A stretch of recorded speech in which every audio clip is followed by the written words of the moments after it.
indicate the condition of our collision now, which is from your SPM you doing one dimension, or what we call in terms of horizontal. Now we are also going to little bit further the collision in terms of 2 dimension, as with respect to the real condition in our life. Basically the collision will occur in 2 dimension. Okay, and then again we're going to have what we call analysis model, as we would like to respect for our momentum regarding isolated system and as well non-isolated system. Okay, so there will be the different or distinguish between these 2 model for isolated and non-isolated. All right. Okay, so I just would like to bring you to a situation here. So I have a 60 kilogram archer stand at the rest on frictionless ice and fires a 0.03 kilogram arrow horizontally at 85 meter per second. With what velocity does the archer move across the ice after firing the arrow?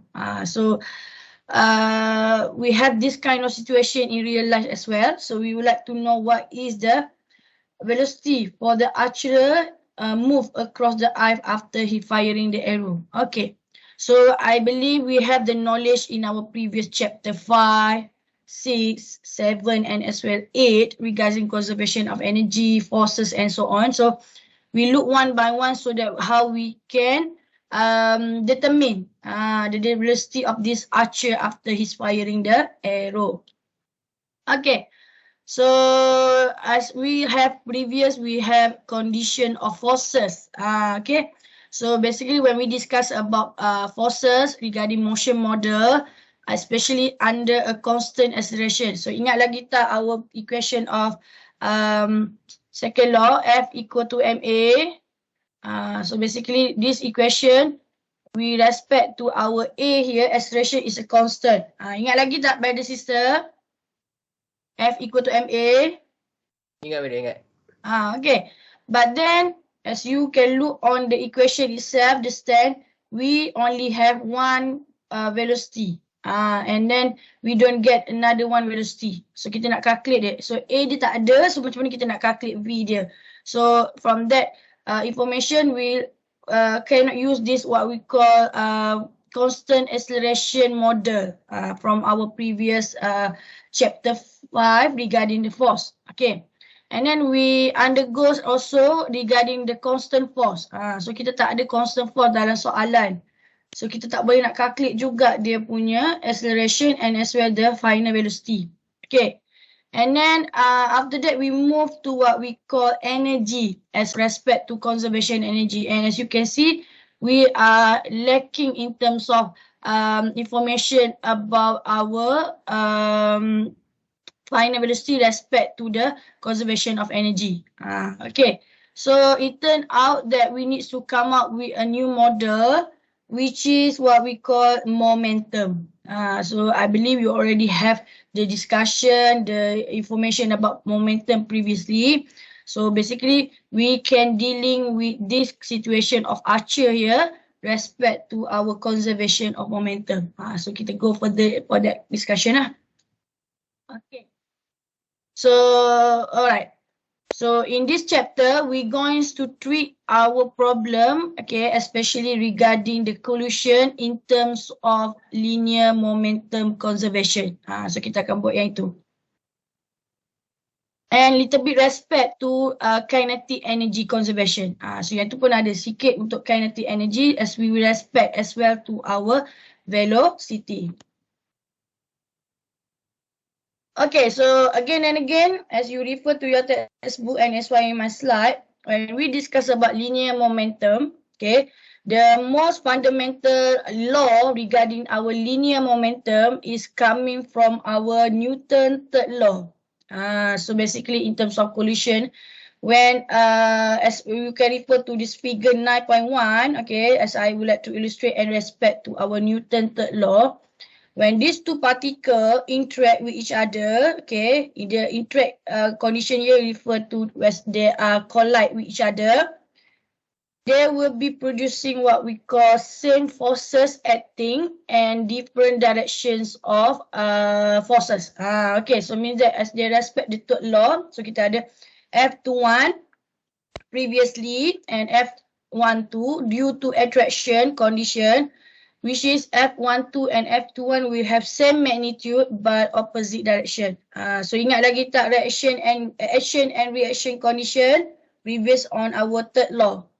So we are going to implement this condition or this law regarding our momentum or our collision. Okay, so daripada sini, so I rearrange equation respect to our condition where we call it, kita kata apa tu, dia bila dia interact basically, okay, dia orang kata momentarily at rest. Dia dekat dia punya collision time, instant collision tu atau interaction dia tu, kita respect to it will become momentarily at rest. So as you can see, I can rearrange back the equation respect to our Newton's second law straightly. Sum of all forces equal to MA. So A here it will be equal to 0 because at this condition bila they interact, they have what we call momentarily at rest. Okay, so from third law, I can come up with our second law. F equal sum of all forces equal to MA. Okay, clear tak brother? So now baru kita boleh relate dengan our second law. Okay, so second law again is mentioned about F equal to MA. So as you can see, I expand the equation of forces to 1 and 1, 2 respect to their components. So F21 mass 1 A1, F12 mass 2 A2. Okay, nampak tak? Kat sini. Regarding our F21 plus F12. So this is the condition because the interaction. So 21 maksudnya object 2 doing force on 1. Sebab tu arah dia terbalik. Okay, ke arah 2. And then 12 daripada 1 kepada 2. So arah dia ke arah ni. So 1 yang tarik 2. So that's why arah yang ini. Okay. Boleh recall balik benda ni? Sebelum ni kita dah buat dalam chapter 5. Chapter 5. Cuma sekarang kita nak guna. Third law kat sini digunakan banyak dalam momentum.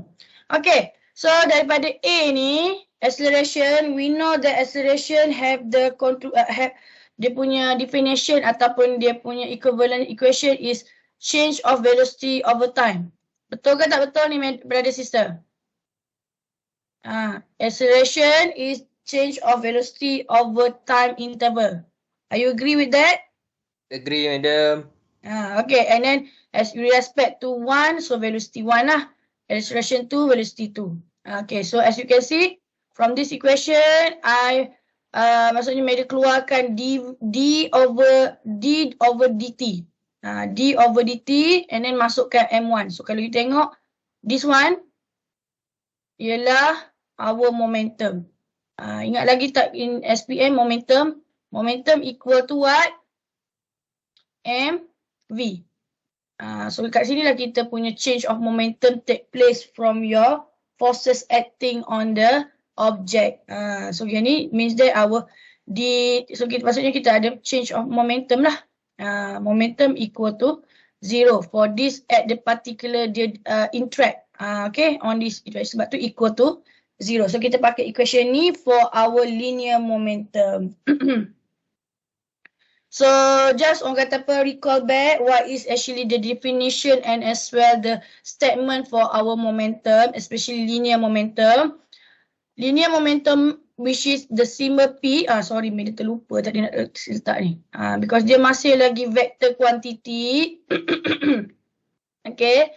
So the linear momentum P of a particle or an object that can be modeled as a particle of a mass m moving with the velocity defined to be product of the mass and velocity of the particle. So as I mentioned, P is a vector quantity and the direction of this P is actually contributes to the direction of our velocity. So kalau objek tu bergerak ke kiri, maksudnya velocity dia pun ke kiri, according to this velocity. Okay, and then again, as I mentioned, we're going to have our condition of respect to axis, sebab direction. So kalau in terms of X component means that V will be in the X component. Kalau Y maksudnya V dalam Y component, and as well Z. If you are having V in the Z component. So samalah arah dia ke mana. Okay, and then again, this is just to recall back. This is dimension for momentum, mL divided by T, because we have mass there. Okay, V is your velocity, L over T. And then SI unit is kilogram meter per second. Be careful because dia bukan second square, dia bukan, maksudnya dia per second lah, meter per second. Kilogram meter per second. Okay, so previous we already done that when we have more than two forces acting, so we have sum all the forces, okay, and then respect to our second law of Newton equal to ma. So A here as the change of velocity over time, and as we have the change of mv here means that we have the change of momentum over time. So this one is actually refer to our net force acting. So yang itu ingat, kita bagi dalam chapter 5, this one can be net force, this one can be resultant force, this one can be unbalanced force. It's equal as well the change of momentum over time. So you have a new definition or new equation for you to use as respect to the force. Okay. Tengok juga ada soalan yang mana dia tak bagi nilai A, but they will give you the value of change of velocity. Okay, so as I mentioned, when we have momentum and as we have the object in motion, then we can come up little bit on discussion about the kinetic energy. So basically, when we dealing about kinetic energy, we are respect the condition of kinetic energy to the velocity. Okay. Alright, okay, yang ni tadi kita dah bincang, sorry. Again and again, in our discussion, the mass here is always constant. Because we respect to macro world, basically mass are hardly to change. Even though, kalau kita tengok real life, bila collision happened, the mass will be still kata hardly to decrease. Cuma shape of the object will be changed. Okay. Okay, so we go to the next. Okay, ada soalan tak pasal momentum and how we relate it with our second law of Newton? So mula-mula memang kita tak boleh buat dia without any adjustment of our equation. So bila kita buat third law, then kita boleh tengok adjustment dia kepada second law. Okay, ada soalan for the discussion about this linear momentum. So sama je dengan SPM, cuma sekarang ni kita further with the concept of our Newton second law. Okay, ada soalan brother sister? Madam. Ya, saya. So kalau mass dia constant, mass dia takkan berubah madam? Ya, untuk macro world it hardly to change. Kalau dia change pun dia tak banyak lah, tak. Kalau kita tengok real life, kalau collision take place, biasanya objek tu akan ataupun vehicle ke apa ke, dia hanya akan berubah bentuk sahaja. Cuma madam taklah kata dia maksudnya tak berubah langsung. Hardly tu maksudnya kadang-kadang kalau kita tengoklah sebuah kereta, kalau dia collide, kadang-kadang tayar kereta dia tu tercampak. Okay, kemudian orang kata apa, mungkin yang itu akan berubah sikit lah, tapi bukan the whole, sekejap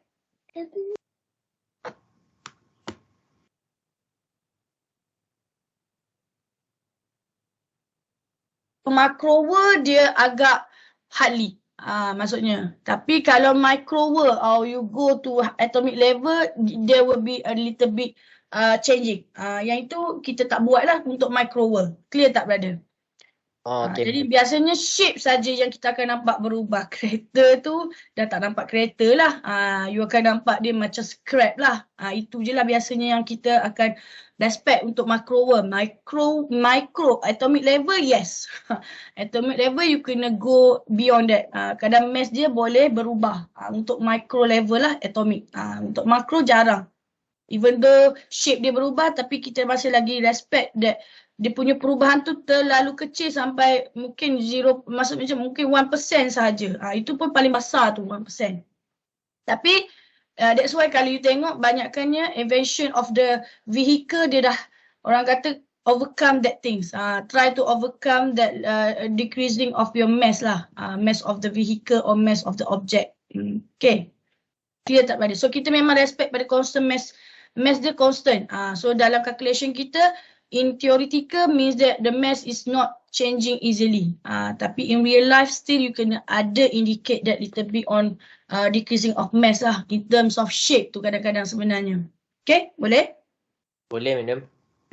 So bukan kata tak ada langsung. Ada tapi biasanya tak besar sangat. Melainkan kalau collision tu terlalu teruk, kereta atau vehicle tu divide into two. So then baru mass tu kita kata dia akan berubah besar lah. Biasanya kalau dia masih lagi in one piece, kita masih anggap dia masih constant mass. Okay, good. Very good. Okay. So next kita go to conservation of energy. So I would like to, and as well respect to 9.2 analysis model. So first we go to isolated system dulu. So again and again, what is isolated system means that we will have our object inside one border. So kita hanya ambil dalam tu sahaja. Okay. So whenever two or more particle in an isolated system means that their total momentum of the system remain constant. Maksudnya bila dia remain constant, initial dengan final dia sama. P initial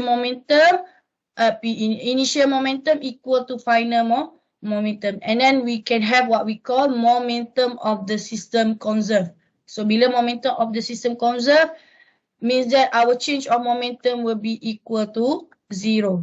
So this is the thing yang kita akan pakai. And again, bila we do momentum or collision, you need to be very careful or be very focused regarding the condition of initial momentum and as well final momentum. Kita kena tengoklah, walaupun kita kata di conserve tapi sebenarnya tetap kena beri perhatian kepada dia punya condition state, initial and final dia, value dia berapa. Okay, so this is the condition that we refer to our conservation of momentum, especially respect to isolated system. So means that bila kita sebut isolated system,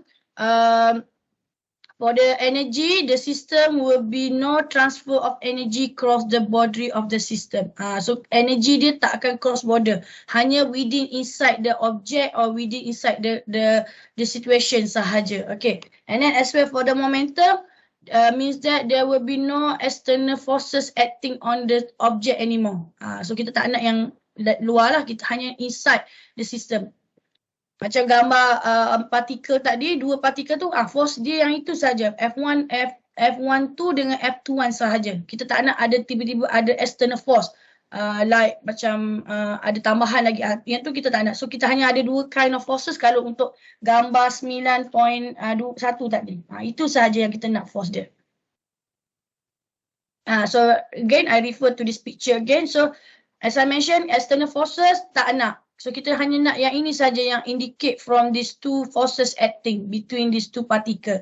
So bila kita calculate, only these two forces we indicate in our discussion. Yang lain tak nak. Okay. So tadi I made a mention about the change of the momentum where your total momentum for the system will be constant. So initial dengan final dia sama, ataupun for these two particle it should have contribute to the constant value of momentum. Okay, so kita revisit back the equation. Okay, so as I mentioned, we have M1 V1 plus M2 V2 respect to the change of time here. So means that M1 V1 contributes to P1 and also plus P2. Okay, so we represent this one P1 and then this one is P2. Okay, and respect to equal to 0 because it conserve means that our total of momentum will always constant from one stage to another stage. So macam mana kita nak constant, maksudnya change of momentum equal to 0. Initial dengan final dia sama. So maksudnya bila kat sini madam buat P initial total, okay, should be equal to P final total. So baru kita akan dapat change of momentum total equal to 0. Value ni mesti sama lah. Tapi dalam P1 dengan P2 dia mungkin tak sama. Tapi bila dia contributes to the sum, dia will have the same value for initial and final value for the momentum is the same.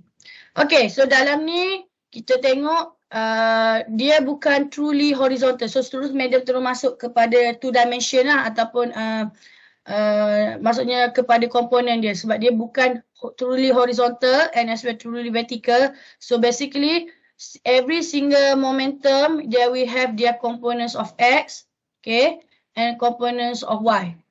So maksudnya X component untuk initial, X component untuk final, and then Y component untuk initial, Y component untuk final. Sebab kita dah terus respect kepada dia punya force is not truly horizontal and vertical anymore. So kita kena buat dua-dua. And then kalau tiba-tiba dia ada in 3 dimension, so you kena respect juga kepada Z. Z initial dan juga Z final. Jadi kena tengok tiga-tiga komponen lah dalam satu soalan. Okay, tadi madam bagi tahu. So for isolated system maksudnya kita have a border. Maksudnya border ni lah yang border ni sebenarnya dia macam satu limitation kepada kita punya discussion atau kita punya account of parameter. Jadi yang dalam gambar tadi kita hanya ambil F1 dengan F2 itu sahaja. Tak nak ada external force yang mana kemungkinan in real life ada tapi kita tak ambil yang itu. Dan energi dalam dia pun hanyalah berkaitan antara M1 dengan M2 sahaja. Which is kalau kita tengok more on kinetic energy lah berbanding yang energi lain. So yang itu sahaja kita ambil. Okay, kita revisit again the example that I just highlight regarding this archer. So kita nak calculate what is the final, what is the velocity does the archer move across the ice after firing the arrow. So kita pakai kita punya concept of linear momentum conservation. Okay, so again take out of the information. So we have the mass of man and then we have the mass of arrow, and then we have the what we call the velocity of the arrow. Okay, so as we respect to the arrow, it moving on horizontal, okay, parallel to the ground, okay. So we use the linear momentum conservation, delta momentum equal to 0. So final minus initial equal to 0. Okay, so we have M1 V1 final, okay, M2 V2 final equal to initial 0. Kenapa initial dia 0? Okay. Bukan initial 0. Yang ini final. Minus initial 0. Minus initial 0. Because initial momentum dia tak buat apa-apa lagi. So kosong lah. Okay, sama dengan kosong juga. So daripada sini kita boleh simplify the equation respect to the subject which is our man or the archer velocity after he firing the arrow. You will get that negative. Apa maksud negatif kat sini, brother sister? Apa maksudnya? Opposite. Yes, it was moving opposite with the direction of their arrow value. Arrow direction. So kalau kat sini kita jadikan, maksudnya whatever arah dia kat sini dia akan opposite dengan velocity of the man. So katakanlah kita ambil ini positif, maksudnya arrow ni bergerak ke sini positif. Your man here or archer will move negative. Tapi magnitude dia 4.25. Okay. Dia bukan sama tapi because mass dia besar kan. So negative 4.25 in the components of I. Centimeter per second. Centimeter. Salah je ni. Meter per second. Bukan centimeter meter per second. Okay. Alright. Ada nak tanya tak pasal this condition of archer ni? So kita tengok jugalah kepada kita punya velocity of arrow tu. Kalau ke kanan you make it positive, so means that dia akan move towards the left. Kalau you buat arrow tu sebagai arah negatif, then your the archer velocity will be positive value. Tapi kita biasanya kita respect kepada gambar ni, arrow tu move positive direction lah towards the right. Okay. Clear? Ada yang rasa ada need some clarification need further? Nak clarify further pasal this one? Just orang kata little bit recall balik lah sebenarnya kita punya chapter dalam SPM dulu. Okay, what if the arrow will fire in the direction that makes an angle with the horizontal? How will the change the recoil velocity of the archer? So another word for the condition of archer is what we call recoil. Okay, selalu you tengok definition recoil ialah dia bounce, dia macamnya apa tu? Kita kata apa tu, dia bouncing, bukan bouncing. Bouncing dia macam rebound.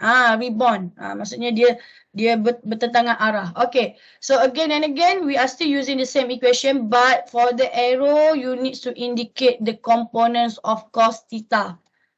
Biasanya sebab kita tahu kalau gambar ni maksudnya arrow tu akan macam ni. Sebab dia ada angle, respect to angle for your trigo. So now as you can see your value will be actually respect to the cos. Kalau maksudnya nilai maksimum dekat 0 lah. Kalau nilai dia increase of degree means that this value will be decreasing. Okay. Are you clear with that, brother? Agree ke tak? Cuba tekan calculator. Kalau you naikkan sikit dia punya angle, you kan dapat dia punya nilai cos tu dah makin kecil. Betul? Cuba tekan cos 25. You dapat berapa? Nilai dia dah start turun kepada 0.9.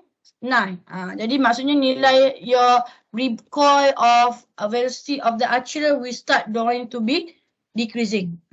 Okay, sebab dia sebenarnya dia ada component of Y juga. Tapi biasanya dia tak penetrate the system lah, tak penetrate the ground. Madam. Okay, ya saya. Kita guna cos sebab dia horizontal lah. Kita respect kepada horizontal sebab gambar dia akan jadi macam ni. Force dia, this velocity dia macam ni. Sebab sekarang ni your punya this one yang sini kita buat ikut dia punya condition, so jarang kalau kita tengok secara logiknya this man dia akan buat satu condition yang mana dia bergerak ke belakang je, which is x direction. Dia jarang dia akan penetrate the what we call the ground. Sebab tu kadang-kadang kita kena fikir logik juga. Kenapa kita tak buat Y component? Because this man, dia tak akan penetrate the ground. Secara logiknya dia tak akan penetrate. Unless lah this arrow is too much, kita kata mass. Biasanya arrow tak boleh lah mass besar juga. So that's why kita pakai dia masih lagi respect to the component of horizontal. Maksudnya ini semuanya P dia dalam horizontal sahaja Madam buat. Clear tak? So maksudnya dia akan bergerak ke belakang tapi dia dah orang kata apa mungkin dah reduce lah speed dia sebab because of cos theta. Kita tak buat dalam komponen Y. Kenapa? Sebab biasanya semuanya kosong. Ke atas ke bawah tak ada, kosong. Clear brother? Untuk this case sahaja, bukan semua case bukan semua case. Dia dalam buku teks ni kadang-kadang dia tak go through detail kenapa dia tak buat yang satu lagi. Because satu lagi tu dia memang akan kosong lah. Okay, boleh?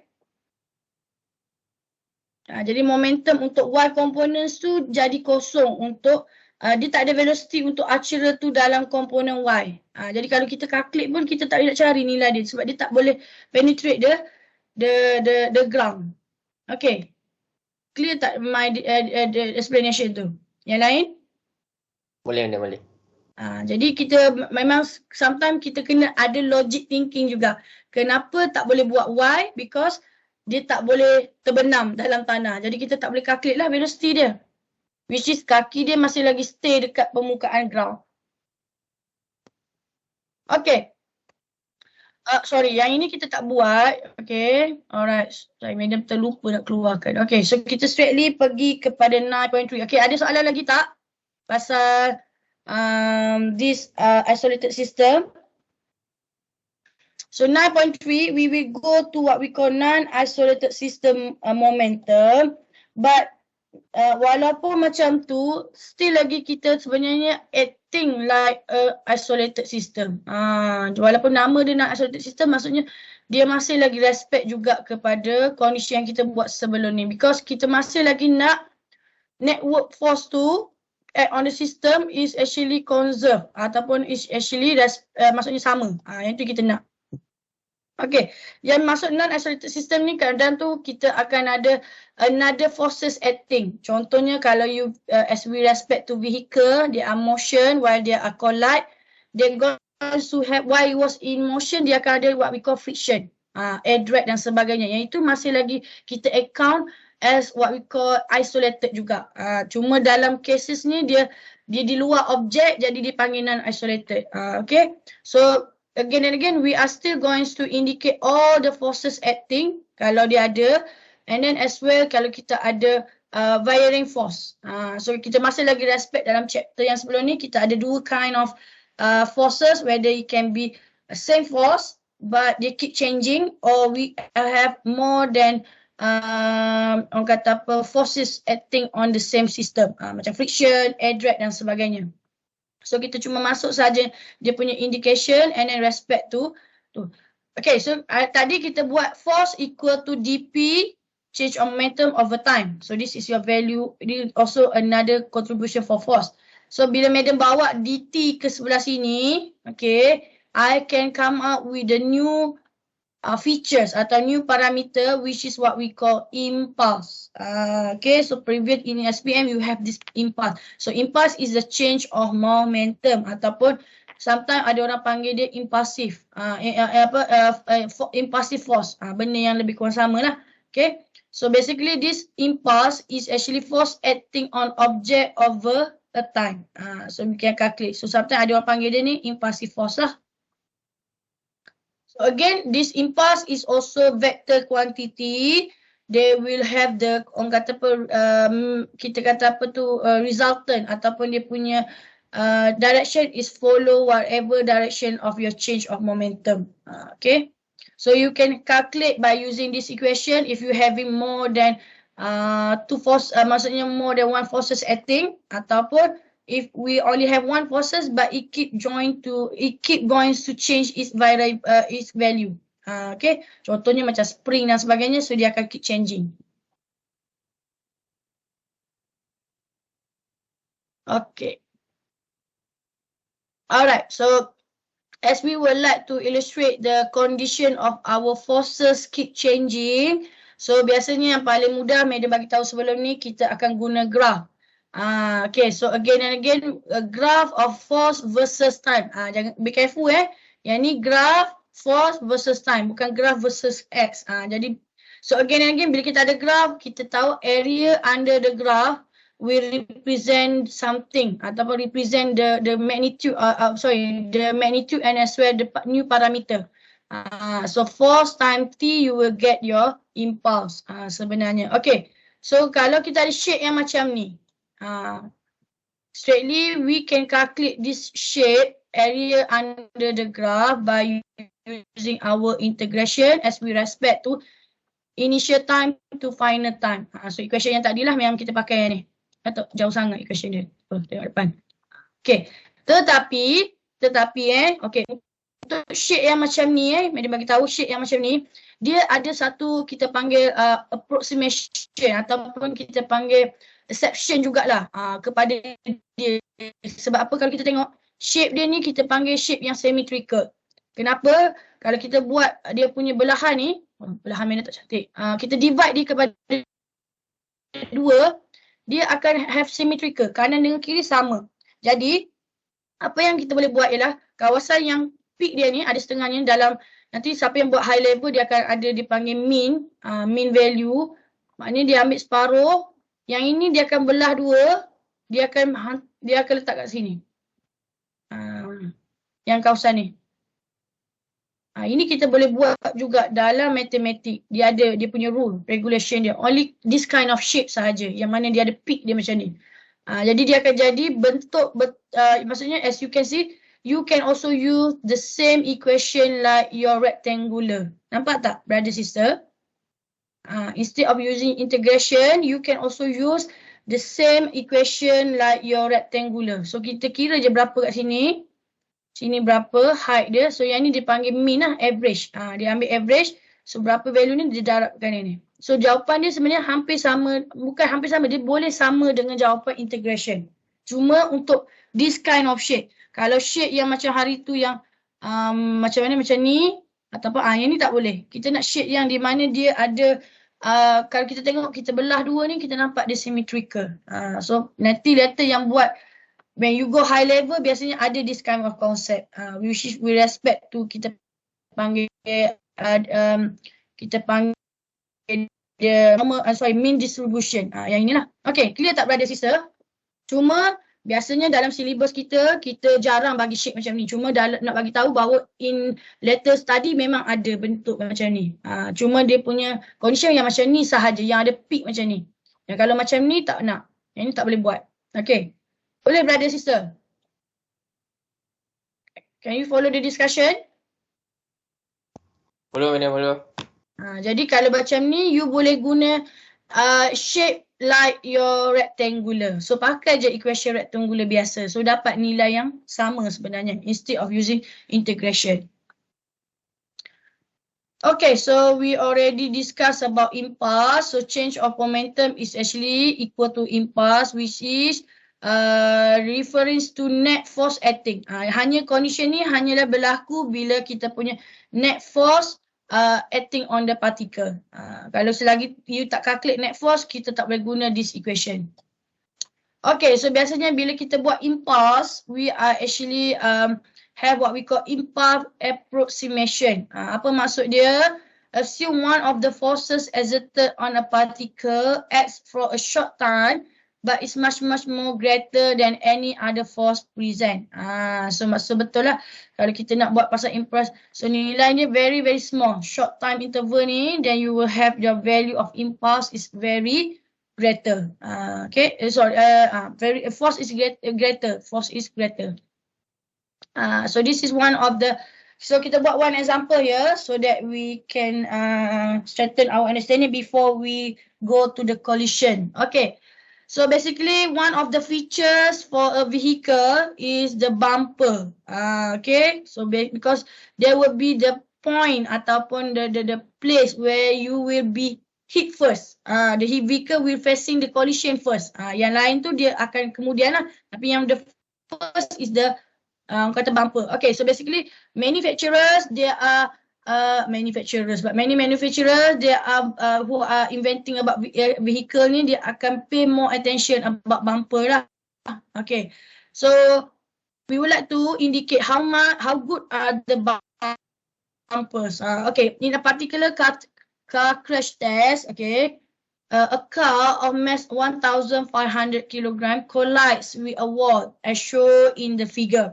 So the initial and final velocity of the car is V initial -15 I meter per second and V final 2.6 I meter per second respectively. So if the collisions last 0.15 second, find the impulse on the car during the collisions and the average net force exerted on the car. Okay, so this is the mechanism and as well the illustration about the before and after collision. Okay, so before so kita tengok gambar ni, maknanya dia bergerak ke kiri as in respect to -50 meter per second, and then after collision the car will be moved rebound atau recoil to positive 2.6 meter per second. Okay, kalau tak letak positif pun tak ada masalah. Sepatutnya kita tahulah dia akan bergerak ke kanan. Okay, so we would like to calculate the impulse. So by using our equation of impulse, change of momentum. So final minus initial momentum. So mass sama, so you boleh pakai equation macam ni. Jadi tak payah calculate dua kali. So just final 2.6 positively. Initial negative 15 meter per second. So you will get this impulse. Negatif jumpa negatif jadi positif. Okay. Boleh sampai sini. Okay. Kita tengoklah initial. So I mentioned as I remind you on the beginning, please pay attention to initial and final. Especially initial lah, kita kena be careful dengan initial ni. Sebab kadang-kadang tersalah interpret, ingat dia bergerak ke kanan dulu. Okay. Kemudian kita tengok dia punya force. Dia nak net force exerted on the car. So kalau kita tengok using this equation of impulse divide by the time interval, so kita tahu tadi 0.15. Jadi dia punya net force is 1.76 times 10 power of negative 5 Newton. Okay. Kalau kat gambar ni, force tu akan acting ke mana brother sister? Net force tu memanglah net force, tapi dia sebenarnya ada arah. Arah dia ke mana? Anyone? Cepat. Arah dia ke mana? Ke kanan. Arah dia ke kanan. Kenapa you kata dia ke kanan, brother? Sebab kalau ke kiri dia velocity pula. Kalau dia ke kiri dia velocity. Kalau ke kiri dia velocity. Okay. Next force tu. Dinding tu force daripada dinding acting on car. Yes, very good. So this force is actually coming from your wall towards the car. So yang impact dia your shape ni lah. Good, very good. So itulah dia punya concept of impulse. Sebab tu kalau kita tengok biasanya kereta sekarang dia ada airbag ni. To prevent the higher force yang akan bergerak ke arah driver lah. Jadi dia akan prevent this higher force ni to interact with the passenger ataupun to the driver. So you kena tahu yang net force ni datang daripada wall tu Wall tu yang akan react to the car and then yang itulah yang menyebabkan kereta ni kita kata crumble kat depan dia ni. Yang ni kawasan ni. Jadi kawasan ni juga akan bergerak ni sampai ke passenger. So that's why kita kena, biasanya lots of our manufacturer sekarang dia dah start ada airbag dan sebagainya lah. Okay, very good. Jadi you kena tahu juga net force ni sebenarnya apa benda. Okay. Alright. So next, what if the car did not rebound from the wall? Suppose the final velocity of the car is 0 and the time interval for the collision remain at 0.15 second. Would the represent the larger or smaller net force on the car? Okay, so sekarang kereta tak rebound means that our final velocity after the collision is 0 lah. Jadi you kena calculate balik, masuk dalam ni. So initial momentum 0, final is this one. So as you calculate, you will get value of impulse is 2.25. 10 power of 4 is 1. Okay. And then as you calculate the value of your average, it will be more lower. Maksudnya apa? Maksudnya dia boleh menyebab, apa maksudnya kalau kita punya nilai ni lower, dan kenapa kalau kita punya mass pula dah, final car punya velocity ni 0. Apa dia punya impact sebenarnya, brother sister? Cuba tengok. So rebound dengan tak rebound, kalau kita tengok dia punya impulse is lower. Kalau dia tak rebound, impulse dia lagi lower sebenarnya daripada dia rebound. Jadi apa sebenarnya impact kepada kita punya condition ni? Are you maksud madam, bila kita compare, satu dia rebound, satu lagi tak rebound. Bila rebound, nilai force acting lagi besar, tapi tak rebound, impulse dia tak besar. Jadi bila impulse dia tak besar, force acting pun tak besar. So maksudnya kita dah boleh kurangkan impact of forces tu pada passenger. Nilai dia makin besar pula dah. Betul dah besar. Nilai yang kecil. Yang ni 1.5, yang ni 1.7. Jadi apa sebenarnya yang berlaku kepada kereta ni sebenarnya, brother sister? Dia stop lah madam. Memang dia fully stop. Maksudnya the car hit the wall and then terus berhenti. Tak ada rebound. Jadi nilai impulse ni lagi kecil dan nilai force dia lagi kecil. So apa maksudnya? Jadi baik kita berlanggar, kita berhenti, maksudnya berhenti terus, jangan rebound. Betul ke? Betul lah tu kan? Kalau ikutkan betul lah kan? Betul. So mana lagi selamat sebenarnya kalau ikutkan? Kalau dia tak rebound. Kalau dia tak rebound. Tetapi kita punya, kalau kita tengok biasanya kereta yang tak rebound ni dia kena ada special features lah. Which is dia kena overtake that very large forces yang acting tu, walaupun dia dah small kan. Jadi dia kena ada special features supaya kita punya kereta tu tak menyebabkan, sebab force ni masih lagi acting sebenarnya, masih lagi acting. Cuma dia sekarang dah makin kecil. Jadi dekat kereta tu dia ada special features yang menyebabkan dia boleh kurangkan impact ni. So maksudnya tak perlu bergerak ke belakang dan dia boleh kurangkan momentum. So this is the condition yang jadi kita boleh kena tengoklah kat kereta tu features apa yang menyebabkan dia boleh absorb certain of this one. Absorb certain of this yang lebihan ni kepada dia. Actually dekat bumper tu lah yang sebenarnya absorb. Jadi dia akan kurangkan kita punya force acting kepada passenger.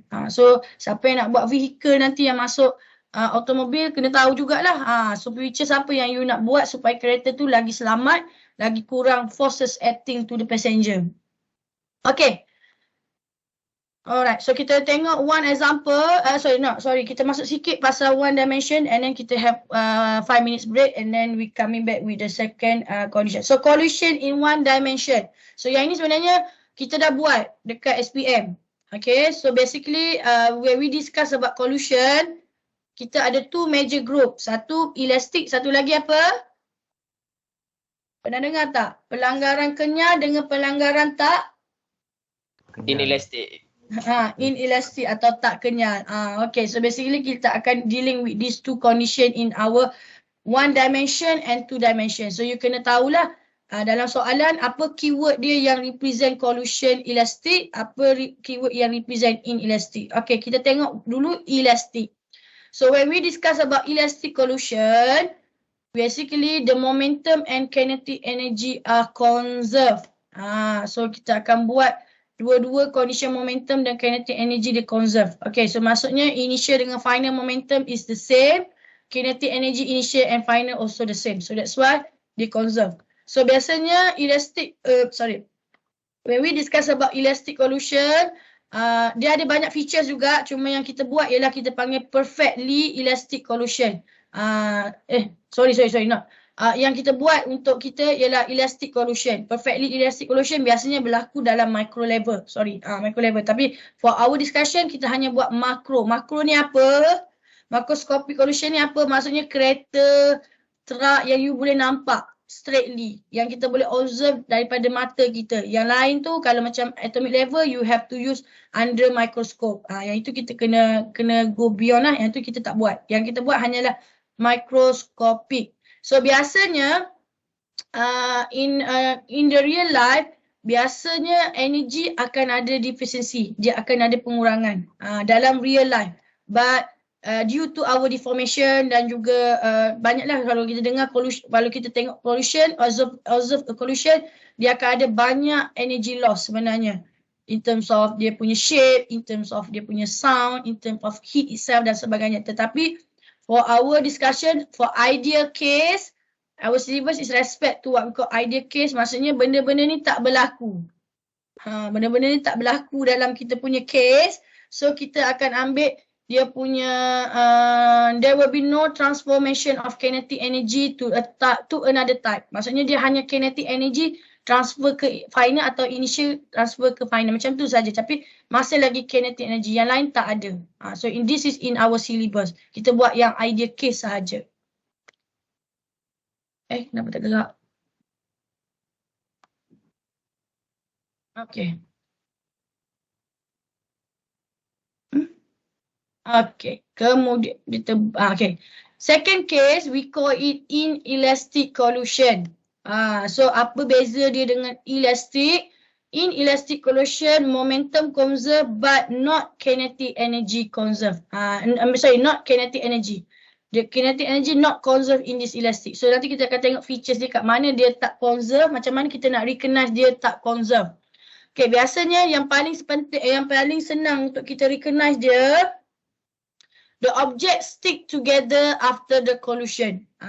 So means that the final velocity for the two objects, they only share one velocity. So maknanya hanya ada satu sahaja final velocity and they share with it. So maksudnya keadaan dia ialah biasanya dia ada dua keadaan yang dia bagi tahu. Satu dia stick together and then satu lagi dia move with the same direction. Iaitu keyword dia untuk inelastic collision.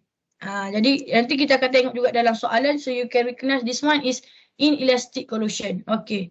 So yang conserve hanyalah momentum sahaja. Yang lain tak. Okay.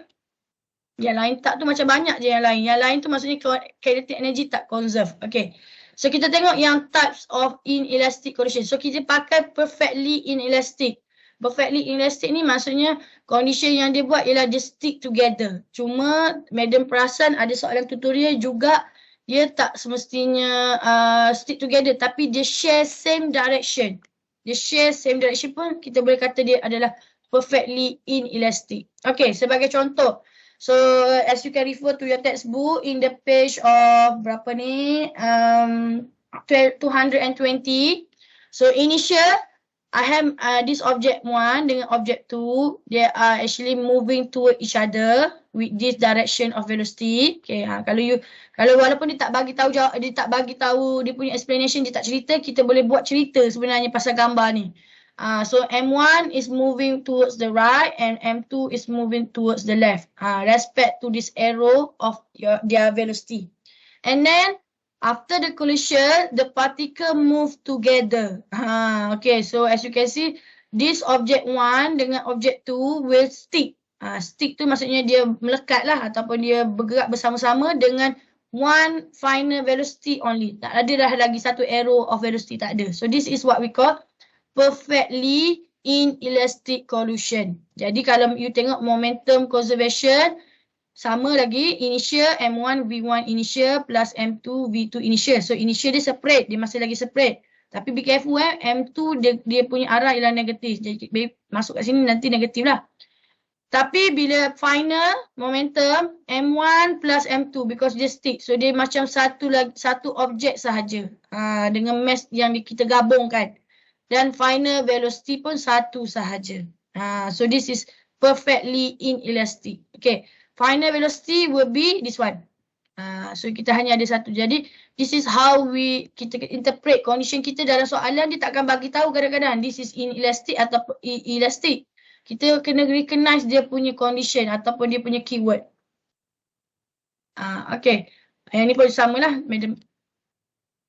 Okay, so kalau kita ada elastic collision yang conserve momentum dan juga kinetic energy. So momentum madam tak buat lah sebab dia benda yang sama je. You tengok kat sini, dia punya condition sama. Dia ada dua-dua part. Initial for 1, initial for 2, final for 1 final for 2. Yang ni tak ada masalah, sama je. Yang kita nak tengok ialah kinetic energy sebab elastic saja yang ada kinetic energy and conserve. Okay. Gambar dia, kita boleh tengok dekat gambar page 221. Before the collision again, the particle move separately. Maksudnya M1 ada velocity dia, arah dia. M2 ada velocity dia dan arah dia. So biasanya arah dia collide ataupun dia heads on ataupun dia move toward each other. Okay. So satu negatif, satu lagi positif. Are you agree with that, brother, sister? As we follow this picture. Betul tak? Dia kata satu positif, satu negatif velocity dia. Initial velocity dia. Betul ke salah? Betul. Okay. And then after collision, basically for elastic collision, these two objects will move separately in opposite direction. Okay, kalau kita tengok kat sini, final dia ataupun after collision, this M1 will have same magnitude of its velocity but opposite direction. Yang ini dengan yang ini. Tengok. Nampak tak? Dia tulis V1 final. V1 initial. So maksudnya dia bergerak arah bertentangan tetapi magnitude velocity dia sama. Okay. Yang ini pula sama juga. Dia dia rebound. Dia sebenarnya rebound lah. M2 final. So yang ini M2 initial. So same magnitude of its initial velocity but opposite direction. This is elastic collision. Jadi you kena tahulah satu ada nilai negatif kat sini, satu ada nilai negatif kat sini. Jadi you kena tahu yang mana satu nilai negatif lah. Okay, so kita tengok dia punya kinetic final dengan kinetic initial. So kinetic final mesti sama dengan kinetic initial because dia conserve. So masukkan nilai half mv square for 1, half mv square for 2 for initial. And then yang ini pun sama. Jadi kat sini kalau kita tengok Kalau you ada negatif dengan positif pun tak ada masalah sebab dia square. Tapi kena tahu jugalah yang mana sepatutnya positif, yang mana satu patut negatif. Okay. Jadi daripada equation yang panjang-panjang tu, okay, Madam masukkan nilai dia. Okay, yang pertama ialah, yang pertama pula dah.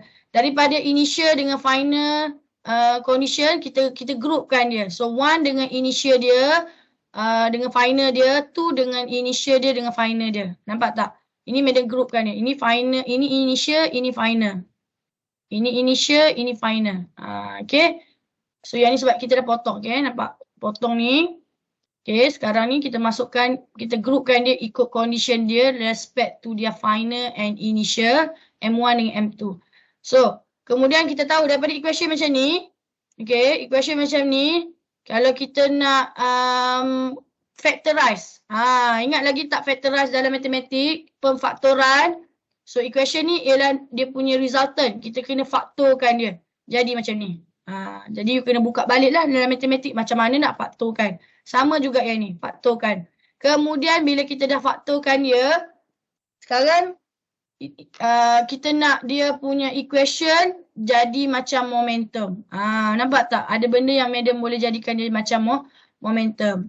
Jadi dia boleh daripada kinetik dia boleh juga tukar jadi momentum. So kat sini dia conserve. Momentum 1 dengan momentum momentum final dengan momentum initial sama. Okay. So kita factorizekan dia lagi, kita hanya tinggalkan dia punya equation yang ini. Ataupun yang bawah ni. So you can use either to use this equation 9.18, 9.20 to calculate the parameter yang dia nak. Kadang-kadang biasanya dia nak velocity lah. So you boleh calculate. So kat sini you tengok V initial 1 minus V initial 2 equal negative V final 1 minus V initial 2. V final 2, V final 2. So kalau you tengok, sebab kalau ini hanyalah case kalau mass dia sama. Kalau mass dia tak sama, jangan buat macam ni. You tak boleh buat, you kena masukkan nilai mass juga. Ini hanyalah untuk condition mass 1 dengan mass 2 sama. Baru kita boleh buat. Kalau tak, nanti dia akan jembatkan you punya calculation jadi lari lah. Okay. Alright. So this is, we show that we have elastic solution conserve for their kinetic energy. Okay. Jadi you have, kata apa, selain daripada equation kinetic energy dengan momentum, ada satu lagi yang kita panggil equation for velocity. You boleh pakai yang ini juga untuk calculate velocity. But again, make sure it's only for same mass. Kalau tak same mass, jangan pakai. Okay. Ada soalan? Tak? Faham, Madam? Yang untuk elastic dengan inelastic solution. Okay, yang ni pun sama jugalah. Yang ni panjang-panjang ni dia sebenarnya konsep dia sama je. Okay, kita buat one example then we have 5 minutes break to 10 minutes break. Okay. Example 9.5. The executive stress reliever. Biasa tengok tak benda Allah macam ni? Biasanya ada orang guna dia untuk stress reliever. So an ingenious device that illustrates conservation of momentum and kinetic energy is shown in the figure 9.98. It consists of 5 identical hard balls supported by string of equal length. Okay. Equal, maksud identical kat sini apa? Identical ialah maksudnya mass dia sama. The word identical here, 5 identical hard ball means that yang kita ada 5 hard ball ni, dan every single hard ball dia punya mass sama, identical. Support by a string of equal length. Okay. When ball is pulled out and released after the almost elastic collision between in ball 2, ball 1 stop and ball 5 move out as shown in the lower figure. Okay. Bila 1 ni kita gerak and then dia bergerak balik, dia hit the ball 2 and then yang akan bergerak seterusnya ialah ball 5. Okay. If ball 1 and ball 2 are pulled out and released, they stop after the collisions and ball 4 and 5 swing out. So kalau kita tukar, kita tarik dua ball 1 and 2 and then kita release, dia akan hit the ball 3 and then yang akan swing out is 4 and 5. Okay. And so forth lah. Even if a 4 ball 1 to 4 are pulled out and released, 4 ball 2 until 5 swing out after the collision. Sebenarnya you boleh buat benda ni dengan syarat identical mass and as well length. If it's possible, if it's ever possible that even ball 1 is released, it is stopped after the collision and ball 4 and 5 will swing out of the opposite side and travel with the half of the speed ball 1 as in the figure. Okay. So sekarang kita nak buat, possible tak kalau kita tarik satu sahaja ball 1 tapi yang pergi adalah ball 4 and 5. Jadi kita nak calculate as we respect to the condition conservation of momentum and kinetic energy. Jadi kita nak buktikan dia boleh ke tak sebenarnya. Okay. So again and again we use our conservation of momentum, maksudnya maksudnya final equal to initial. So initial kita tahu mass 1 sahaja, V1. Kalau final momentum maksudnya M5 dengan M4 lah. Anyone yang dia buat. So dia akan share half velocity. V divide by 2, V divide by 2. Yang ini. Okay. So kinetic energy equal to half mv square. So kita masukkan half mv square untuk momentum 1. Okay. Mass 1, but for final dia ada half mv square divide by 2. Half mv, half mv square, v divide by 2 square. Ini untuk 4, ini untuk 5. Boleh lah. So dia akan jadi, nampak tak? Kinetic energy dia jadi 1/4. Bila jadi 1/4 maksudnya apa? Dia tak conserve. So this condition is impossible to take place kalau kita kata dia bergerak half velocity. Nampak tak? Maksudnya kalau kita tengok dalam gambar buku teks tu siapa ada the condition is actually cannot happen because nampak tak kat sini? Tengok kat sini. Dia tak conserve. Bila dia tak conserve maksudnya benda ni tak boleh berlaku. As in respect to kinetic energy and elastic collision. Okay. Clear tak brother? So jawapan kita ialah tak boleh. Impossible because kinetic energy not conserved in this kind of condition. As in respect to the kita punya conservation of kinetic energy. So consider what would happen if both 4 and 5 are glued together. Glued together. Now what happen when ball 1 is pulled out and released? So kita nak tengok apa jadi. Ball 4 and 5 kita glue. Apa jadi dengan dia? Okay, again kita pakai dia punya momentum initial dengan final. So M1, okay, initial and then final dia akan ada yang ini. Sebenarnya dia akan buat 2 kali ni. Momentum final rupanya ada dekat 1 juga. Bukan hanya dekat initial dia saja, dia ada dekat 1 juga. And then mass yang 4-5 tu akan jadi twice larger lah. Okay. Kemudian kita tengok kinetic. So yang ini pun dah tak conserve. Ini pun dah tak conserve. So kita tengok pula bila kita calculate kinetic energy. Satu initial dekat sini dan final untuk 1 pun ada. Dan of course dekat mass ni dia akan square yang ni lah. So dia akan jadi macam ni. Yang ni. So dia tak conserve juga. So dia tak boleh terjadi sebenarnya. Okay, clear tak brother sister? Boleh? Clear tak? Pasal yang stress reliever ni. Jadi memang sebenarnya dia tak boleh buat satu tu tak cukup untuk keluarkan 2 mass. 4 dengan 5. Clear tak? Dia akan rebound ni, nampak tak? Bila kita calculate rupanya dia rebound balik. Sebab dia tak cukup besar untuk bagi tenaga dia kepada 2 ball tu sebenarnya. 2 mass of 4 dengan 5 tu. Okay, ada nak tanya tak? So this is how we prove that dia tak boleh terjadi. Brother, sister? Okay, boleh? Clear? Madam, Ya. macam mana kalau satu tu betul, satu lagi salah? Satu lagi betul, satu lagi salah. Macam mana?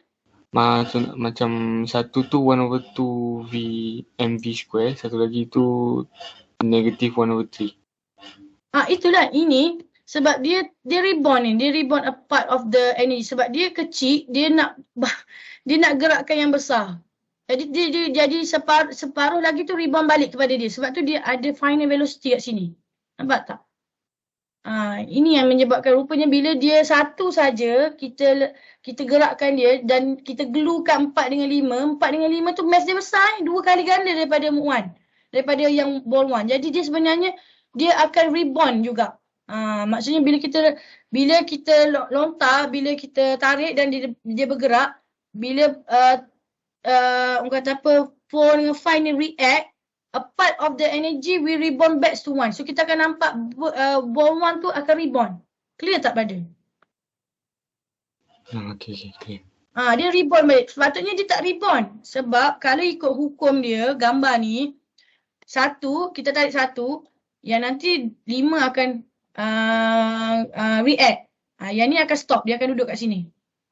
Kalau kita tarik 2, 4 dengan 5 yang akan bergerak. Kalau kita tarik 1, 2, 3, 4, kan? Bila dia gerak, yang akan gerak ialah 2, 3, 4, 5. Tetapi sekarang ni, kita tarik 1, yang 2 ni kita glue. Bila dia glue, 4, 5 ni akan ada 2 mass dia. Twice of the mass.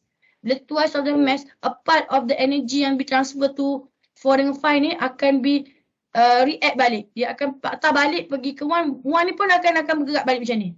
Yang ini dia akan bergerak tapi dengan very low velocity lah. Clear tak brother sister? Yang lain clear tak? So sebenarnya dari segi conservation of momentum dia tak conservation of momentum. Kinetic energy dia tak conserve. So kita tak boleh buat condition macam tu untuk dia. Jadi dia tak boleh react lah untuk orang kata apa. So maksudnya berapa mass yang you gerak, itulah mass yang sepatutnya dia react. Kalau 1 je bergerak. Kalau 4 bergerak. Yang ini 1 lawan dengan 2. Memang tak boleh lah sebenarnya. Jadi mass dia lagi besar. So sebab tu kalau kita tengok kita calculate ni, rupanya dia rebound. Final dia, nilai dia akan jadi rebound daripada nilai initial dia 1/3. Dia akan bergerak patah balik 1/3. So dia rebound balik. Dia akan bergerak keluar juga. So sebenarnya bila kita buat ni, M1 ni atau mass 1 ni akan rebound toward direction yang terbalik daripada yang 5 ni ke sini. Sepatutnya dia berhenti. Tapi dia tak berhenti. Jadi dia tak conserve in terms of kinetic energy. Sepatutnya dia berhenti kosong nilai dia. Okay, clear tak yang lain? Clear tak? Jadi sebab tu dia selalu kita baca, kalau you ambil 1, dia akan bergerak yang ke-5. Kalau kita ambil 2, 1, 2, 4, 5 bergerak. Kalau you ambil 1, 2, 3, 4, you tarik 1, 2, 3, 4, you lepas, yang bergerak ialah 2, 3, 4, 5. Dia macam tu. Jadi 4 you tarik, 4 juga yang akan react. Tapi sekarang 1 je kita tarik tapi kita nak suruh dia react dengan yang 2. Tak boleh. Tak boleh. Okay, kita buat satu lagi example dan kita have 5 minutes break. 9.5 carry collision insurance. Okay, I have 1,800 kilogram car. Stop at the traffic light. Is struck from a rear by a 900 kilogram car. Okay, rear ni tahu apa, brother sister? Tahu tak rear ni apa? Dari belakang. Yes, dari belakang. Very good. Kita ada kereta biasanya diguna perkataan front dengan rear. Rear adalah belakang. Very good. The two cars become entangled. Moving along the same path as that of the original moving car. Same path as that of the originally moving car. Entangle. Apa maksud entangle kat sini? Bukan cerita kartun tu. Apa maksud entangle kat sini? Another keyword for your stick together. Ataupun dia attach. Clear tak brother sister? Maksudnya dia macam melekat lah. Okay. So if the small car were moving with 20 meter per second before the collision, what is the velocity of the entangled cars after the collision? Okay. So kita tahu siapa yang duduk depan. Kereta yang mana yang duduk depan brother sister? 180 kilogram. Yang duduk belakang ialah 900 kilogram. Okay. Are you agree with that, brother sister? Yes, madam. Okay, kemudian dia tak bagi tahu dia bergerak ke mana, cuma dia kata yang ini initial dia stop. Dia stop dekat traffic light. Dekat traffic light ada traffic light kan. Okay, stop. Yang ini yang bergerak dengan this velocity. So manual jadikan ke arah sini positif lah. Okay. Jadi yang ini stop. So kita nak tengok apa dia punya final velocity after it move after the car is entangled. Entangled after the collision. Maksudnya after collision dia attached to each other. Dia macam ni. Okay. So kita nak tahu velocity dia berapa with the same direction of the initial original moving car. So kalau arah dia positif, maksudnya V dia pun final juga positif. So ini adalah case apa ni? Elastic ke inelastic? Case apa brother? Inelastic ke elastic? Inelastic. You kena tahu dia adalah case inelastic. Very good. Because this condition entangle ni. Dan juga moving along the same path. Di arah yang sama. So by using our momentum. So kita tak, so yang hanya conserve ialah momentum sahaja. Jangan pula guna kinetic energy. Tak ada. So kita pakai momentum. Initial dengan final sama. Initial hanyalah dekat small car tu. Sebab dia yang bergerak. Velocity dekat dia.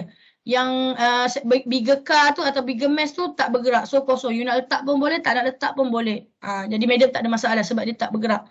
Tapi final, dia entangle so that you have to sum of the masses. M1 plus M2 respect to final velocity. So medium buat tadi arah dia sama. Initial dengan final dia sama arah. Dua-dua positif. Kalau dua-dua negatif, kalau you nak buat negatif pun dua-dua negatif pun sama boleh.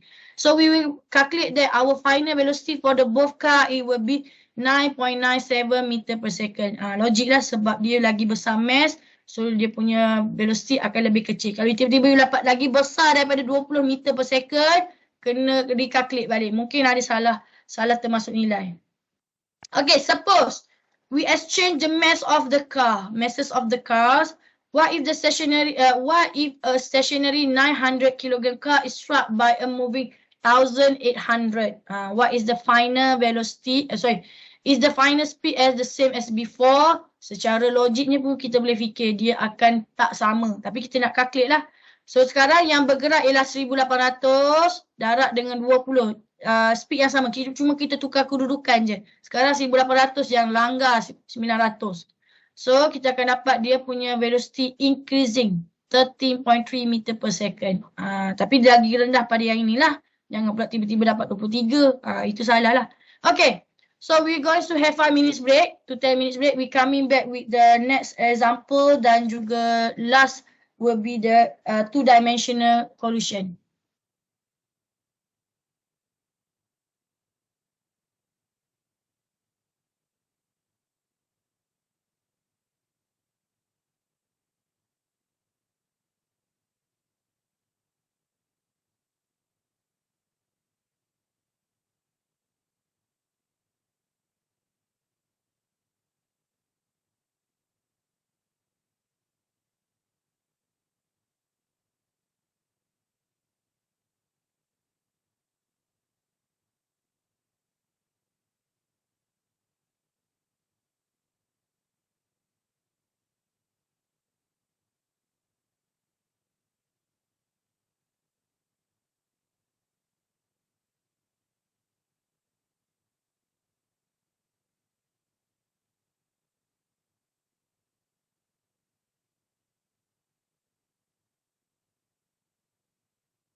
Okay, can we continue?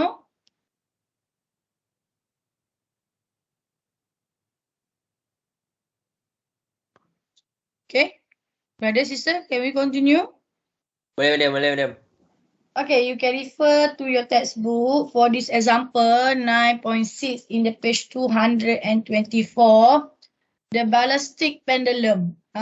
Okay, so ini baru ada gambar pendulum. Okay, so this ballistic pendulum are an apparatus as in the figure 9.10 to measure the speed of a fast-moving projectile, such as a bullet. A projectile of mass M1 is fired into a large block of wood of mass 2, suspended from some light wires.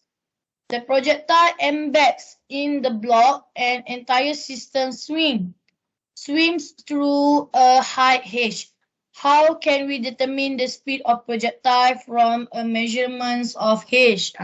Okay, yang real picture is in the figure B there, as you can see. So, as you can see, you can have the condition like a projectile motion, cuma terbalik lah. Sebab kalau kita tengok swing of the pendulum is like a projectile sebab dia punya curvy tu. Okay.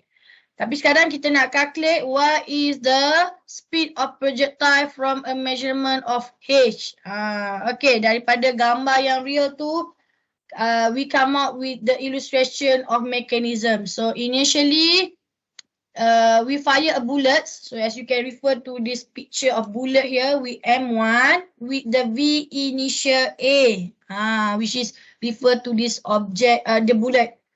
And then as we move toward this block, which is been suspended from some light wires, okay, the projectile embeds in the block. So means that embed here is another keyword for stick together.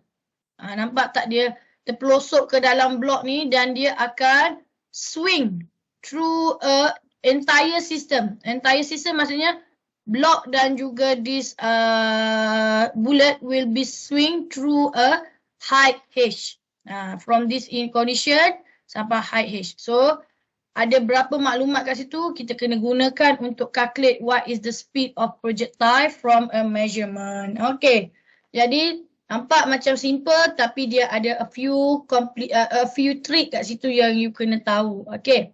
So kalau kita tengok M1 dengan V1 initial A dia ni, okay, akan contribute to one kind of energy. So soalan ni sebenarnya, example ni is one of what we call contoh ataupun you boleh refer as reference for your OBT question letter.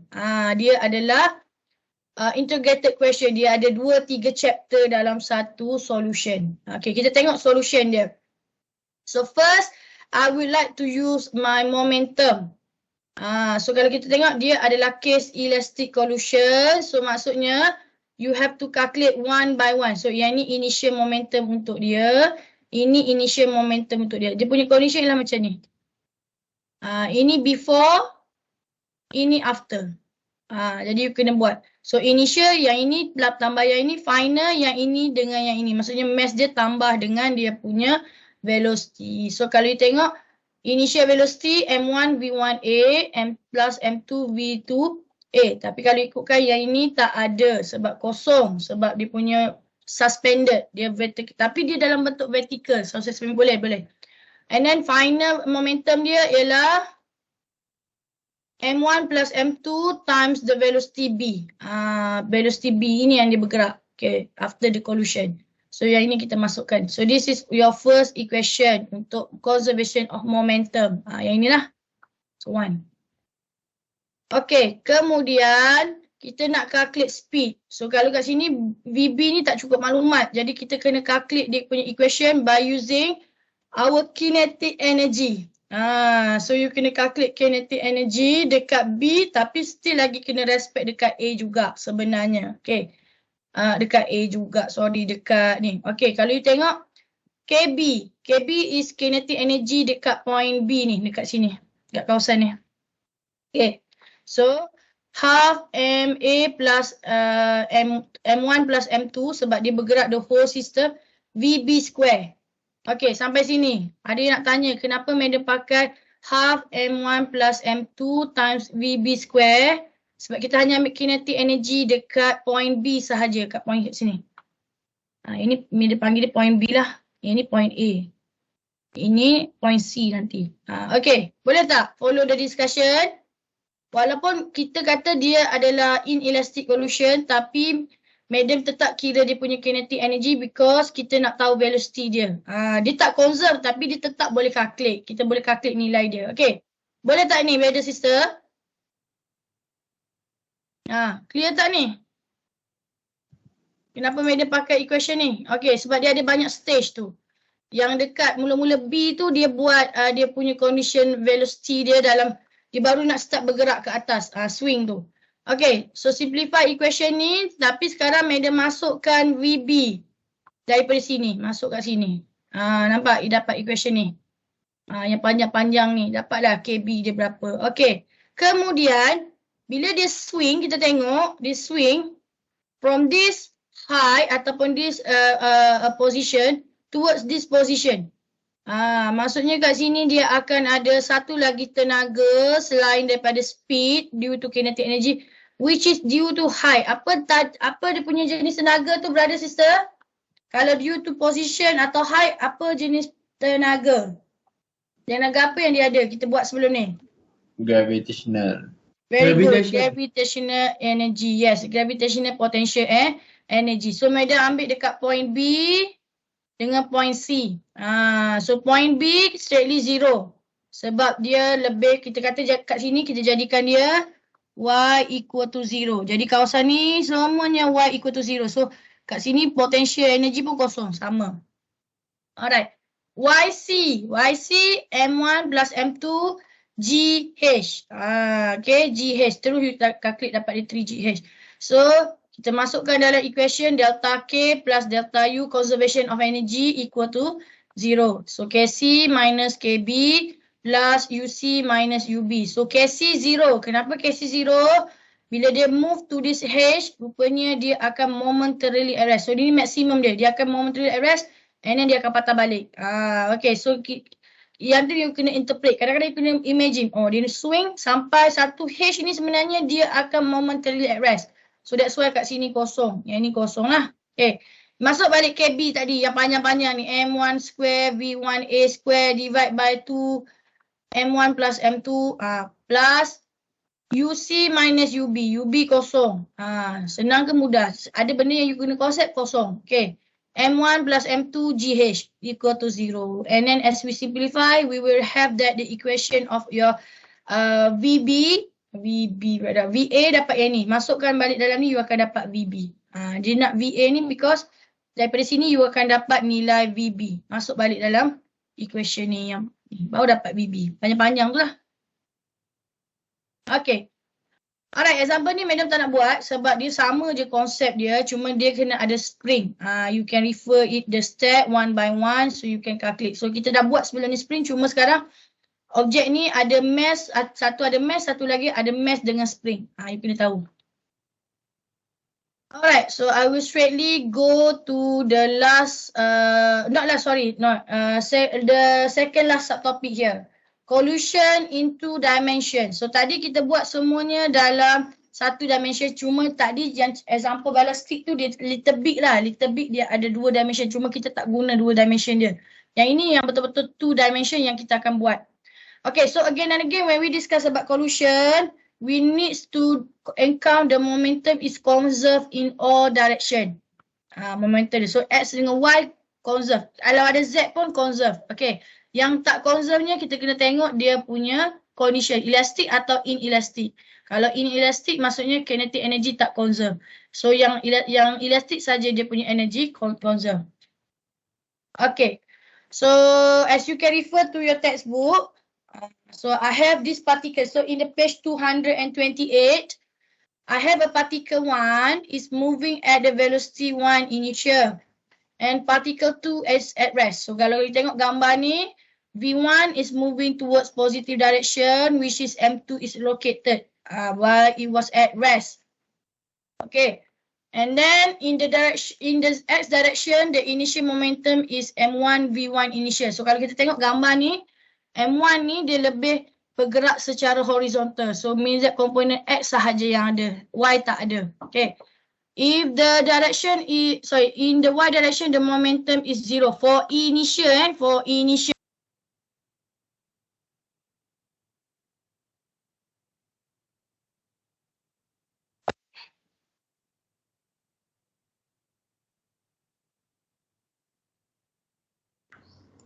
Okay, so in Y momentum, condition is 0. Okay.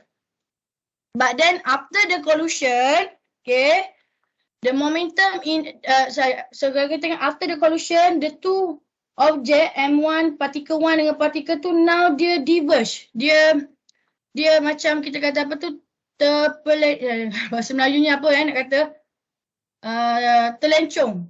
Terlencong ataupun dia tak straight line lagi dah. Okay, nampak tak gambar medium yang B ni after collision? M1 ni dia macam bergerak ke arah atas tapi masih ke kanan. Ke kanan tapi dia ke atas sikit. Dia terpelencong sikit. Kita panggil bahasa Melayu terpelencong lah kan. Bahasa Inggeris dalam buku ni dipanggil glancing. Dia macam buat selekoh macam tu. Gitu lah. Okay, and then M2 ni nampak tak M2? Dia akan move to the right but then more downward. Nampak tak gambar medium yang dekat sini ni, brother sister? Nampak, madam? So initial dia macam ni. Final dia ada ni. Jadi bila macam ni, final velocity for M1 dengan M2 is normal horizontal. You kena resolve, leraikan dia kepada komponen Y dan juga X.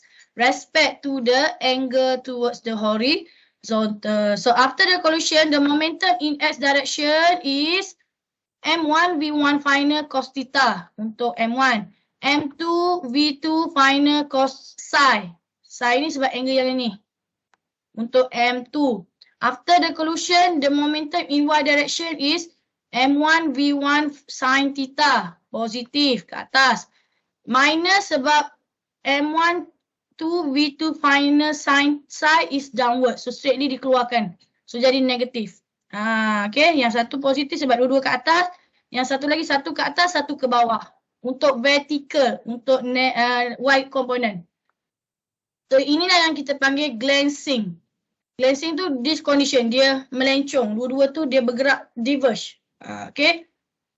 So again and again, momentum. Kalau kita rasa pada general, X component, Y component. So kalau ada Z component pun, you kena buat Z component. So sekarang ni kita ada dua komponen saja, X dengan Y. Kalau real world, 3 dimensional, you have Z component.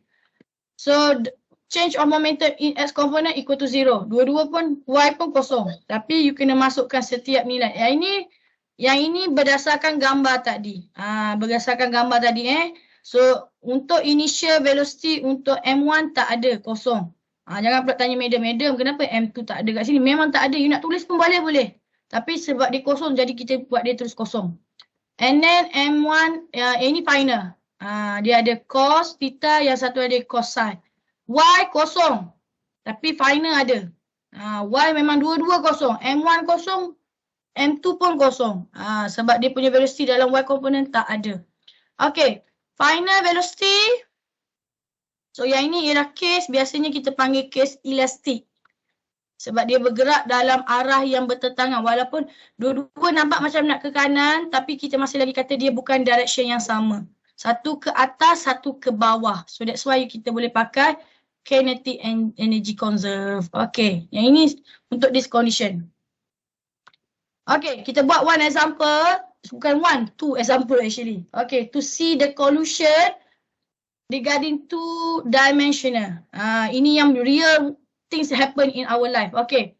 Collisions at an intersection. Dekat junction tu biasanya. So 9.8 page 229. So biasanya yang ini yang biasa berlaku dalam kehidupan kita. Dekat junction. Tak kisah T junction ke orang kata apa lagi simpang 4 ke. Okay. So I have a 1,500 car travelling east with a speed 25 meter per second. collides at an intersection with 2,500 kilogram truck traveling north at a speed of 20 meter per second as shows in the figure. Okay. Tahu east dengan north, brother sister. So kalau gambar ni, Madam letak simbol dia macam ni. North, east. Sekejap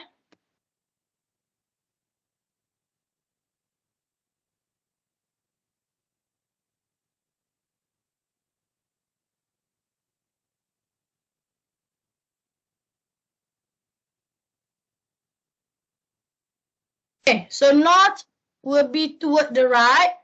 North pula dah. East toward the right and north will be toward upward. Are you clear with that, brother sister? Sebab tu dia guna 25I, 20J. Nampak tak? Brother sister, nampak tak? Nampak, madam. Kan nanti kan ada yang kata kenapa pula madam letak I yang ni. So yang ini kita follow. East toward the right and north toward upward positive. So that's why dua-dua nilai ni dinilai positif. Find the direction and magnitude of the velocity of the wake edge. Okay, after the collision. Assuming the vehicle stick together after the collision. Jadi wake edge tu maksudnya dia punya pelanggaran dan juga dia punya condition. Maksudnya dia stick together after the collision. So kita nak calculate. So ini ialah case glancing ataupun two-dimensional, but then respect to stick together ni apa case dia? Elastic ke inelastic? Inelastic. Inelastic. Very good. Jadi you kena tahulah. Okay. So again and again kita akan buat conservation of momentum sahaja sebab dia case inelastic. So again kita kena masuk momentum X dengan momentum Y. Change of momentum X dengan change of momentum Y, conserve 0. Tapi kita kena tengok komponen dia. Okay, dekat X cuma ada komponen initial dekat mass 1 ataupun dekat kereta ni sahaja. Dia bergerak horizontal.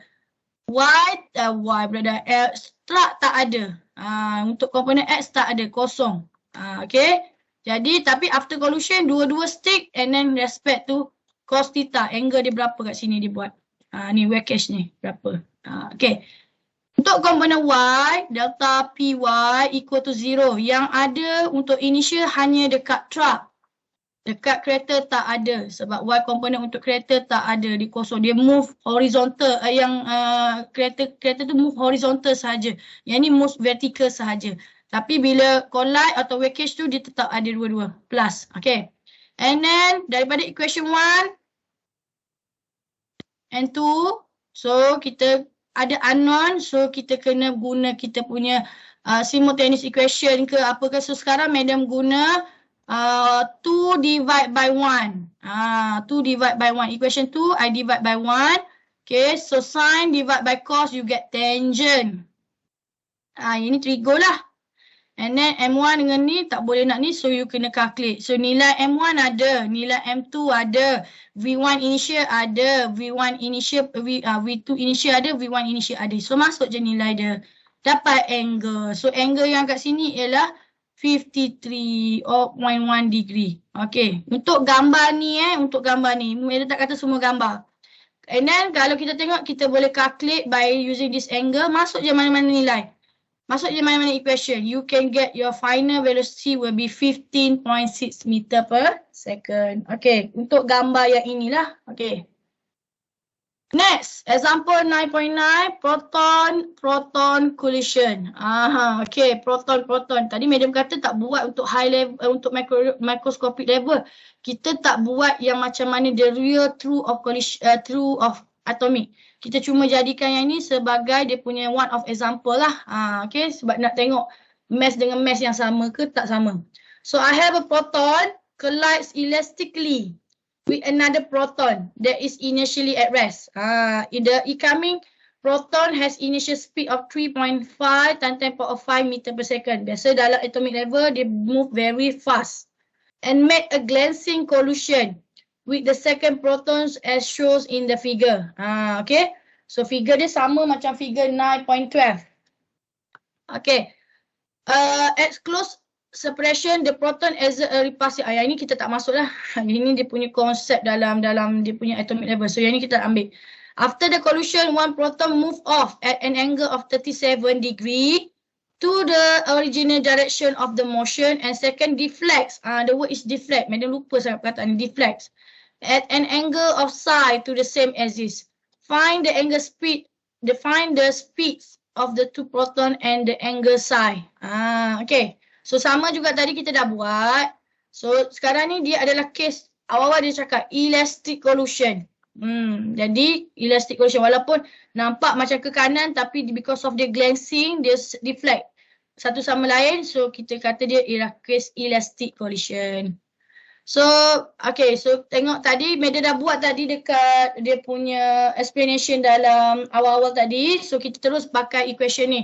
Sebab mass tu Madam dah, sebab dia ialah proton dengan proton, maksudnya dia condition mass dia sama. Jadi equation mana tadi yang depan-depan tadi? Ni. Yang ni kan. Jadi mass yang ni dengan mass yang ni you boleh potong sebab mass dia sama.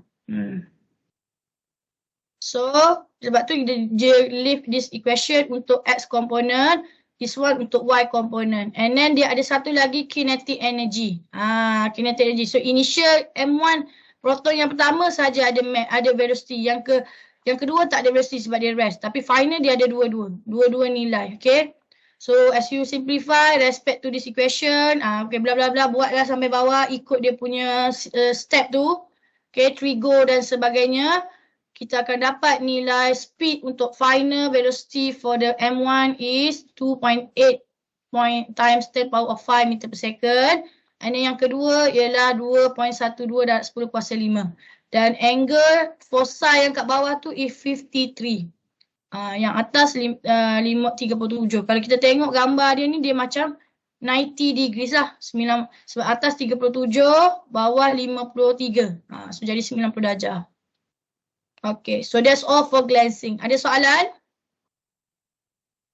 Ada soalan tak? So I hope you can redo back the solution, buat balik, buat slow-slow, tengok balik sampai dapat 53 tu. Sebab dia punya, this is actually one kata very good example for the glancing collision. Untuk identical mass. Yang gambar tadi yang 98 tu ialah untuk case inelastic yang mana mass dia tak sama. Okay, ada soalan tak pasal dua example ni, inelastic collision dengan elastic collision for two dimensional? So yang ini agak high order because you kena buat X dengan Y component. Jadi kena tahulah, kena baca soalan betul-betul yang mana ada X component sahaja, yang mana ada Y component sahaja untuk initial dan final dia. Alright, boleh? Clear? Clear, brother, sister? Are you with me? Are you follow the discussion? Yes, ma'am. Okay.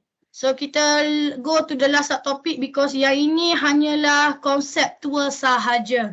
So dalam 9.6 page 230 kita hanya akan bincang little bit on center of mass dan juga center of gravity sahaja sampai page 232. Okay. So we have the concept that we call center of mass in physics. Benda ni memang benda baru dan kita hanya introduce to you regarding the concept saja. But later we will use little bit dia dalam chapter 10 ke chapter 11 macam tu. So what is actually center of mass? Mass. Tapi tiba-tiba sekarang ada center of mass. This center of mass is actually a special point in a system or object. We call it center of mass when this point, okay, sorry, they call the center of mass that moves as if all of the mass of the system is concentrated at the point. Okay, nanti bila tunjuk contoh-contohnya. Jadi maksudnya bila kita apply certain force pada this center of mass, the whole object atau the whole system akan bergerak. Nanti Meda tunjuk. So the system will move as if an external force were applied to a single particle of a mass m located at the center of mass. Jadi dalam sistem kita ada, kadang-kadang kita akan ada satu objek, tapi ada juga sistem yang kita ada 2-3 objek. So bila kita calculate dia punya center of mass of this 3 objek ni, dan kita letak satu force pada point dia, point center of mass, semua objek tu akan bergerak. Nanti kita tunjuklah. So this behavior is independent of another motion such as rotation and vibration or deformation of the system. So kita hanya apply in terms of our condition of yang selain daripada ni. Okay, sebagai contohnya gambar figure 19.14.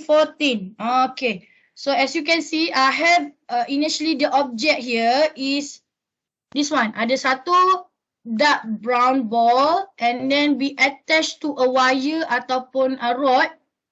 And another end of the rod be attached to another ball here. Okay. So, bila madam calculate dia punya center of mass, it turn out the center of mass dekat sini. Nanti kita tunjuk macam mana nak calculate.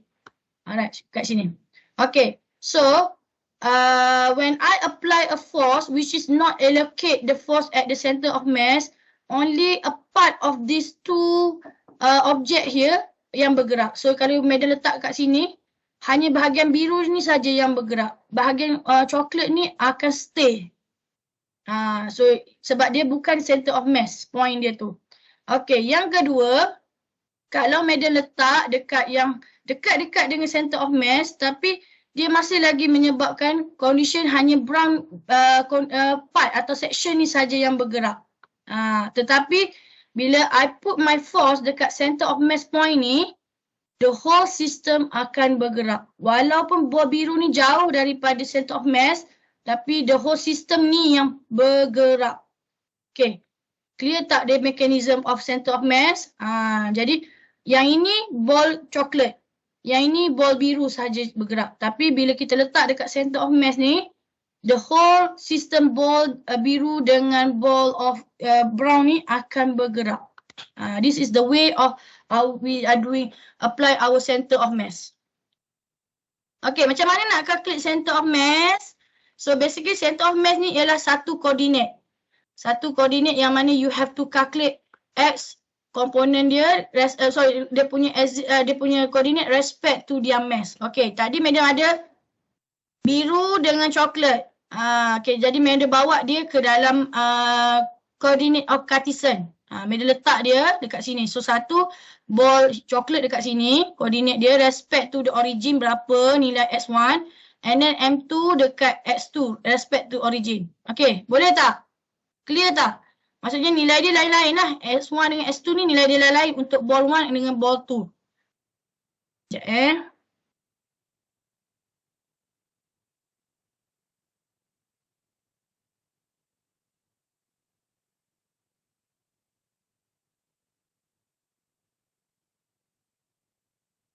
Okay, koordinat. So kalau dalam x, kita akan boleh calculate dia respect to x component.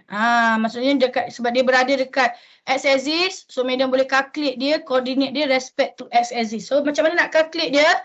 So xcm ni bukan unik xcm ni ialah koordinat dia center of mass dekat x component. So kita calculate dia macam mana?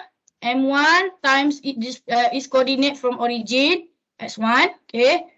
M2 tambah M2 darab dengan dia punya displacement daripada origin M2 and divide by the mass.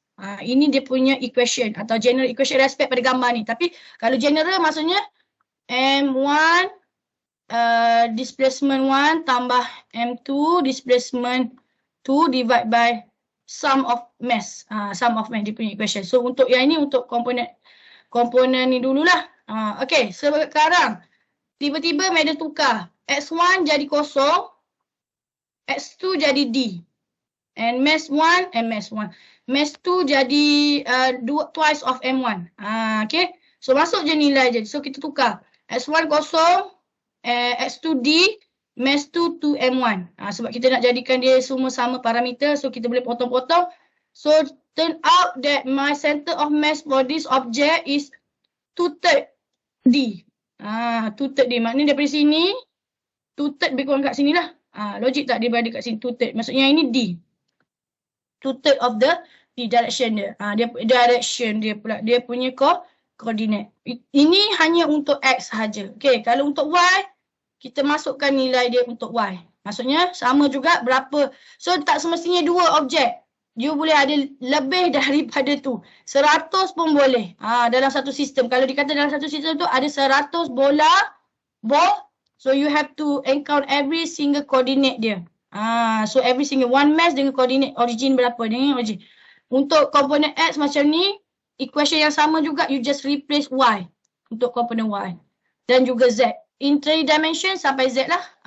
Kalau kita tengok soalan. Kalau dia hanya buat dalam satu axis, so dalam axis tu sahaja. Kalau dia respect to X, Y and Z, you kena buat X, Y and Z every single time. Macam tu. Okay. So inilah kalau X, Y, Z. So dia ada XCM I, YCM J plus ZCM K. CM ialah center of mass. So ini cara kita calculate dia respect. Kalau dia duduk dalam 3 dimension macam ni. Ni X, Y and Z kan. Sorry. Soalan X, Y, Z.